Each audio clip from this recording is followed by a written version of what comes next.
আজকে এনসিপির সাথে বিএনপির সাথে জামাতের সাথে আমাদের এই দ্বন্দ্বটা কে লাগাইলো? সরকার লাগিয়েছে। আপনার ব্যক্তিগত প্রশ্ন করছি, সেটা হচ্ছে আপনি যখন গ্রেপ্তার হয়েছেন, ডিবি কার্যালয়ে ছিলেন, আপনার উপরে অনেক নির্যাতন হয়েছে। আমি একটু ছোট্ট করে জানতে চাই, ওই সময়ের আপনার মানে কষ্টের জায়গাটা যদি একটু দর্শকদের জন্য বলেন, তাহলে আমরা একটু বুঝতে পারবো যে আমরা আসলে কি ধরনের নির্যাতনের শিকার হয়েছি। এইটা আপনি 19 দিনের নির্মমতা তো আপনি আসলে 1 মিনিটে বলতে পারবেন না, কিন্তু এত কষ্টের বিনিময়েও সবার সম্মিলিত অংশগ্রহণেই সব নিপীড়িত মানুষের সংগ্রামেরই তো হাসিনার বিদায় হয়েছে। সুতরাং আমি সেই কষ্টের স্মৃতিচারণ করতে চাই না। ওইটা আর একদিন অন্য কোনো অনুষ্ঠানে আপনি ডাকবেন, সেখানে স্মৃতিচারণ করব। কিন্তু আমার একটা আহ্বান থাকবে, যারা এই টক শোটা দেখবেন, যে বিশেষ করে এনসিপির ভাইরা যারা আছেন, আপনি নিজেকে প্রশ্ন করবেন যে আপনি কোন পর্যন্ত বলার অধিকার রাখেন। আপনি কতটুকু বললে আপনি সামাজিক বিশৃঙ্খলা হবে না, সেইটুকু আপনাকে বুঝতে হবে। কতটুকু বলার আপনি অধিকার রাখেন।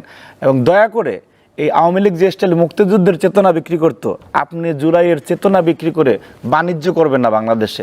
এটা আস্তে আস্তে একটা সময় চলে আসবে যখন কিন্তু আপনাদের বিরুদ্ধে যদি মানুষ দাঁড়ায়, আপনাদের জন্য কথা বলার কিন্তু কেউ নেই।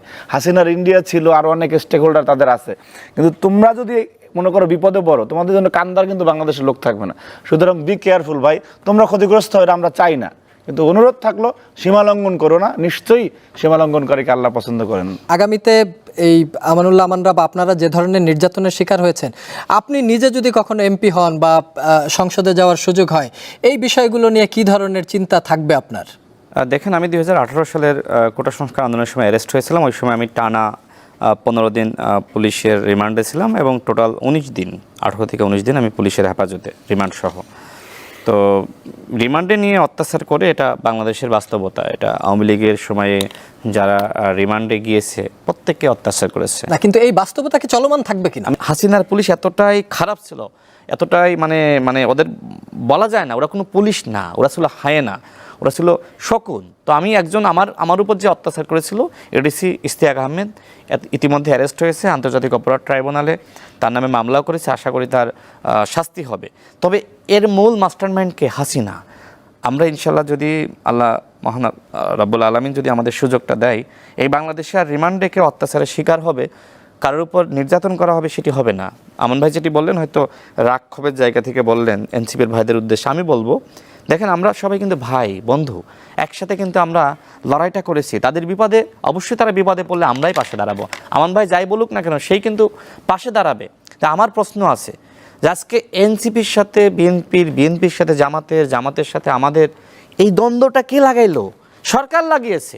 সরকারের কতিপয় উপদেষ্টা নিজেদের ক্ষমতার খায়েশ উদ্ধার করার জন্য জামাতের কাছে যে বলে যে ভাই ইলেকশনটা একটু পরে চান, আপনি কেন বিএনপির লাইনে কথা বলবেন? এই যে ষড়যন্ত্রকারীরা রয়েছে উপদেষ্টা পরিষদের মধ্যে, এরাই মূলত ভাইয়ের সাথে ভাইয়ের যুদ্ধ লাগিয়েছে।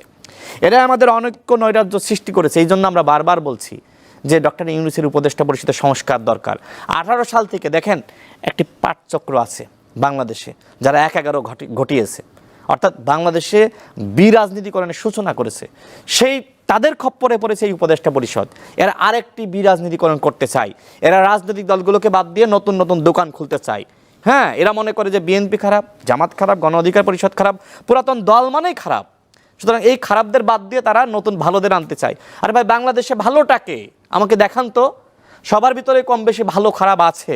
সুতরাং সবাইকে নিয়ে আপনাকে চলতে হবে। আমি 30 সেকেন্ডে শেষ করি। এই যে আমরা যারা ছিলাম, সবাই তো হাসিনার পতন ঘটিয়েছি। ওই সময় কি কোনো ভাই বলেছে যে এক স্বৈরাচারকে হটিয়ে আর এক স্বৈরাচারকে ক্ষমতায় আনবো না, তোমরা যারা ভবিষ্যতে স্বৈরাচার হবে আমাদের সাথে আসতে পারবা না? এই কথা বললে কি তাদের আহ্বানে 10 জন যাইতো? যখন আমরা দেখেছি যে 6 জনকে আপনার পুলিশ হেফাজতে নেওয়া হয়েছে, একজন সমন্বয়ককেও তো পায় না এই রাস্তায় সে নেতৃত্ব দেবে। ওই সময় তো ছাত্র অধিকার পরিষদের নেতা বিনিয়ামিন মোল্লানা নেতৃত্ব দিয়েছে, ছাত্র দলের লোকজন যারা নেতারা ছিল তারা নেতৃত্ব দিয়েছে। প্রত্যেকটা জায়গায় স্লোগান উঠেছে, তুমি কে আমি কে, সমন্বয়ক। আজকে সমন্বয়ক পদের বাহাদুরি করো, আজকে নেতৃত্বের বাহাদুরি করো। প্রত্যেকটা দল সংগঠন সবার ভূমিকা রয়েছে, তাদের দায়িত্ব ছিল আমাদের ভিতরে একতা ধরে রাখা। কিন্তু আজকে আমাদেরকে বিভাজিত করেছে এই উপদেষ্টা পরিষদ তাদের ক্ষমতার খায়েশ পূরণ করার জন্য, এবং তারা আগামীতে ক্ষমতায় যাবে, নতুন দল গঠন করবে, এই স্বপ্ন পূরণ করার জন্য আজকে আমাদের ভিতরে ভেঙে চুরে সম্পর্ক ভেঙে চুরে খান খান করে দিয়েছে। দায় তাদেরকে নিতে হবে এবং বিচার হবে। জনগণ তাদেরকে কোনোভাবেই ক্ষমা করবে না।